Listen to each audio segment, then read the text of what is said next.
Քո հրաշքն ամեն օր ուղերձների շարք։ Ի՞նչ կլիներ, եթե Տեր Հիսուսի մտածելակերպն ունենայիր։ Այսօր ավարտում ենք «Ազատվել տագնապի զգացողությունից» ուղերձների շարքը, որը հիմնված էր իմ սիրելի աստվածաշնչյան խոսքերից մեկի՝ Փիլիպպեցիս 4:6-7 խոսքերի ուսումնասիրության վրա։ Ընթերցենք այդ հատվածը.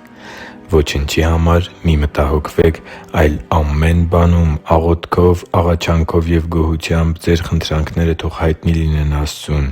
և Աստծու խաղաղությունը, որ ամեն մտքից վեր է, ձեր սրտերն ու մտքերը Քրիստոս Հիսուսով կպահպանի» Սիրելի՛ բարեկամ, հուսով եմ, որ այս ընթացքում Աստծու Խոսքի բժշկարար չափաբաժինները հավատքով ընդունելու շնորհիվ տագնապներն ու անհանգստություններն արդեն կորցրել են իրենց ուժը, և հիմա շատ կարևոր է, որ քո սիրտը պահպանվի խաղաղության այդ վիճակի մեջ։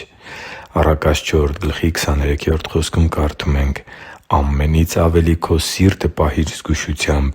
որովհետև նրանից է կյանքի աղբյուրը»։ Քո կենսակերպն ու քո ապրելաձևը բխում են քո սրտից։ Եթե անհանգստացած ես ու տագնապների մեջ, կապրես անապահովության զգացումով և վաղվա հանդեպ միշտ անորոշության վախերի մեջ։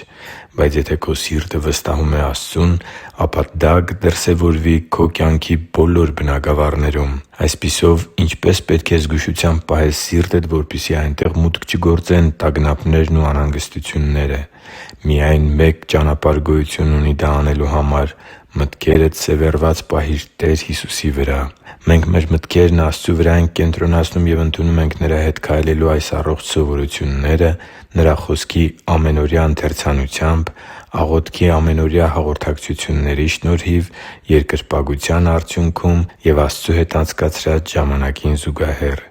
Արդյունքում ավելի քիչ տեղ է մնում հոգուդ վնաս բերող սովորությունների համար, և դու սկսում ես աճել Աստծուն ճանաչելու մեջ։ Այս ամենը քո կյանքում վստահություն է բերում, և Տերը պաշտպանում է քեզ,